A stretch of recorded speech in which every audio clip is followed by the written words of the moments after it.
এই যে ঢাকায় যাবো আর সকালবেলা কাহিনী লাগাইছে।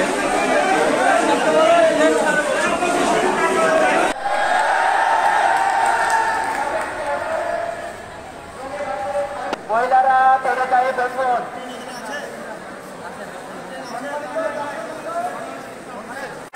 থাকবেন না, সবাই সবাই নিরাপদ, কেউ কোনো হাঙ্গামা দাঙ্গা।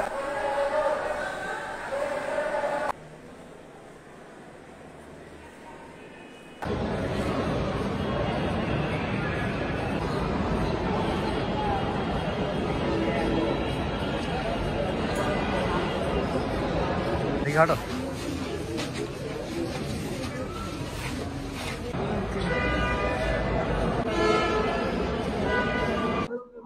আমাদের টাকা খরচ দিয়ে দিক আমরা চলে যাব সেই হিসাব আমাদের তো ভাই আর কোনো কিছু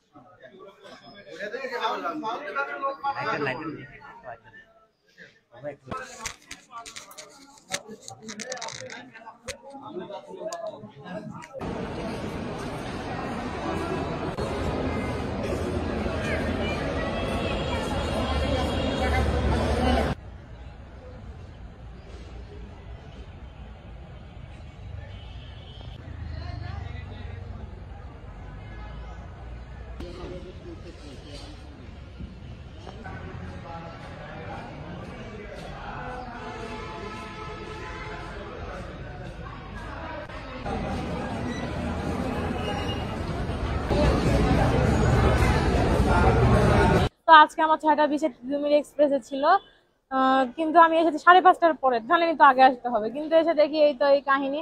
কিন্তু অথরিটিকে আগে বলা উচিত ছিল যে এরকম এরকম যে আমরা ট্রেনের ধর্মঘট অন্তত 7 দিন আগে সেলিং প্রসেসটা অফ করে দেওয়া উচিত ছিল। আর যে মানুষের একদম হোপলেস হয়ে গেছি, ভাবছিলাম যে একটু ডিলে হোক কিন্তু ট্রেনটা যাবে, কিন্তু এখন তো যাচ্ছে না। আর ঘটনা হলো তাদের কয়েকটা স্টেপ ফলো করা উচিত ছিল, যে আগে তারা সেলিং প্রসেসটা অফ করে দেওয়া উচিত ছিল, তারপরে একটা আলটিমেটাম দেওয়া উচিত ছিল যে হলো আমরা এরকম এরকম ধর্মঘট পালন করব।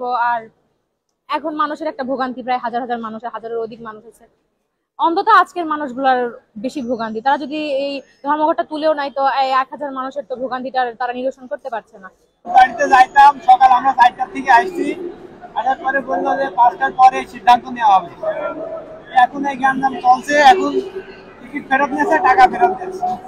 ওরা বললো পরে 5টার পর সিদ্ধান্ত পরে আসি, তো ওরা তোমার টিকিট বিক্রি করছে, এখন বলছে যার গাড়ি যা ছাড়বে।